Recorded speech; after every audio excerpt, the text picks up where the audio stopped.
Party की नेता है, यहाँ मानवाधिकार के लिए आप लड़ाई लड़ते आई है, आपका नाम विधानसभा के लिए उम्मीदवारी के तौर पर सामने आ रहा है, क्या बताना चाहेंगे आप? सर मैं यही बताना चाहूंगी, यदि मैं उम्मीदवारी देते हैं मेरी कांग्रेस पार्टी मुझे, मैं तहे दिल से तन मन धन से अपने जनता की सेवा करना चाहती हूँ और जो भी प्रॉब्लम है, जो आज तक के विकास हुआ नहीं, देश का विकास करना चाहती हूँ, अपने जनता का विकास करना चाहती हूँ, जो बेरोजगार है उनको रोजगार लाना चाहती हूँ, जिनकी सुरक्षा नहीं हो रही है, रक्षा, सुरक्षा, चिकित्सा और रोजगार और जो लघु उद्योग है ये लाने की कोशिश करूंगी और अपने जनता को सक्षम बनाने का मेरा प्रयास रहेगा। क्या लगता है आपको, आपके क्षेत्र में तिरोड़ा गोरेगांव विधानसभा मतदार क्षेत्र में कोई विकास हुआ नहीं, क्या लगता है आपको? नहीं हुआ ना सर, काम के बलबूते उन्होंने दिखाए हैं लेकिन विकास कोई भी प्रकार से नहीं हुआ है। अभी हम डोर टू डोर जाके देख रहे हैं, बेचारे जो बेरोजगार है उनको रोजगार की भी संधि नहीं आई है यहाँ पर, और जो बालक है उनको भी कोई व्यवस्था नहीं हुई है और ना ही उन्होंने कोई चीजों पे से ध्यान दिए है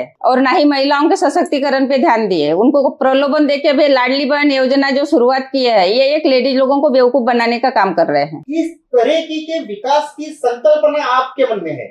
यही संकल्पना है, यदि पार्टी मुझे उम्मीदवारी देती है और मैं चुन के आती हूँ, विधायक बनती हूँ, तो यहाँ पर एक से एक अपने बच्चों के लिए, महिलाओं के लिए, बुजुर्गों के लिए, जो बेचारे बूढ़े माँ बाप है, बहुत सारे सर ऐसे हैं कि जो पति पत्नी रहते हैं, उनको खाने के प्रॉब्लम आते हैं, तो उनके लिए कुछ करना चाहती हूँ सर मैं कि और मुझसे बोलते भी है बेटा तू ऐसी सेवा कर रही है, तो मैं बोली मुझे यदि कुछ पदाधिकारी में ये करे ना, मैं फंड ला सकूँ तो आप लोगों के लिए कुछ, यानी बहुत सारी चीजें है मैं करना चाहती हूँ सर। अब कैसा बताने से तो नहीं होगा, जब आएगा और करके दिखाऊंगी, मुझे करके दिखाने में सबसे ज्यादा अच्छा लगता है। स्थानीय लोगों को रोजगार नहीं मिल पाता है, वो यहाँ से माइग्रेट कर जाते हैं, पलायन कर जाते हैं। इस पलायन को रोकने के लिए और स्थानीय लोगों को रोजगार देने के लिए आपके पास क्या रोड मैप है? सर ये अदानी जो पावर प्लांट आया है और यहाँ बेरोजगारी का सबसे ज्यादा ये पैदा हुआ है, क्योंकि इन्होंने बाहर वालों को रोजगार दिए है, लेकिन यदि ऐसा ही चला तो मैं उसके ऊपर ऑब्जेक्शन लाऊंगी और यहाँ पर सबसे ज्यादा अपने एरिया के लड़के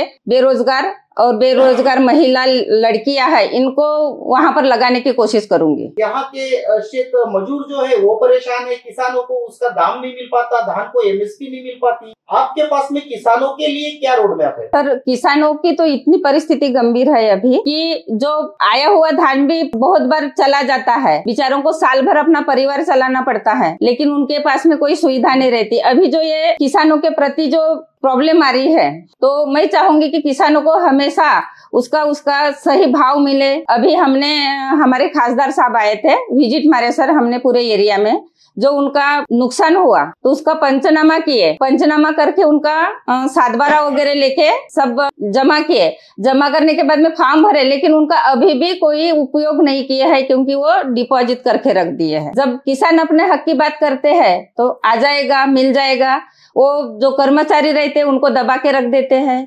किसानों को तो अभी तक के न्याय नहीं मिला है, तो मैं उनको न्याय दिलाने की हमेशा कोशिश करूंगी। इसके पहले जो पूर्व विधायक होकर गए हैं, क्या उन्होंने अपनी तिजोरियां भरने का काम किया या जन सेवा का काम किया? उन्होंने अपनी तिजोरियां भरे करके तो वो अभी लोगों को लुटा रहे हैं ना। यदि लोगों की सेवा करते तो इतना पैसा लुटाने की बात नहीं करते। अभी तो करोड़ों से 20 करोड़ तो 25 करोड़ तो 100 करोड़ों की बात कर रहे हैं। तो ये अपने घर नहीं भरे तो क्या अपने जनता को सेवा दे, जनता की सेवा देते तो रोडों पे पानी नहीं आता, प्रॉब्लम क्रिएट नहीं होते, बीमारियां नहीं होती, लेकिन जनता की तरफ ध्यान ही नहीं दिए ना सर। फिर अभी जब इलेक्शन आए तो उनको पैसे दे दे के खरीदे जाते हैं। ये सब यानी अर्थ है ना, जाए जैसे पैसे लुटाते हैं वैसे कमाते हैं और अपने घर भरते हैं। क्षेत्र की जनता को शिक्षा और स्वास्थ्य मुहैया कराने के लिए आपके पास क्या रोड मैप है? गवर्नमेंट में इतनी सुविधाएं है कि हम लाए और जनता को दिए तो उसका फायदा भी जनता को होगा। मैं ज्यादा से ज्यादा चिकित्साएं लाने की कोशिश करूंगी, अपने पब्लिक को उनकी सब सुविधाएं देना पसंद करूंगी। जहाँ केंद्र है वहाँ केंद्र के लायक रहे, जहाँ उपकेंद्र है उपकेंद्र के लायक स्टाफ भरे। यानी गवर्नमेंट जो अभी भरनी है, जो डीएड किए हैं वो एज हो गए हैं, जो अपनी अपनी ट्रेनिंग करके जब खाली बैठे बेरोजगार हो गए हैं, उनको रोजगार दिलाने का काम करूंगी सर मैं हर क्षेत्र में। जनता से आप क्या अपील करना चाहिए? मैं तो यही बोलूंगी सर, आपको यदि अपने बच्चों का भविष्य देखना है, अपना भविष्य देखना है, तो इनके प्रलोभन में मत आओ, इनसे पैसे मत लो, अपना अधिकार है, मतदान है, वो अपने हिसाब से करो कि जो तुमको सही लगे, यानी जो तुम्हारा काम कर सके, तुम्हारे लिए रोजगार ला सके, तुम्हारे लिए सब सुविधाएं ला सके, तुमको घर घर तक पहुंचा सके।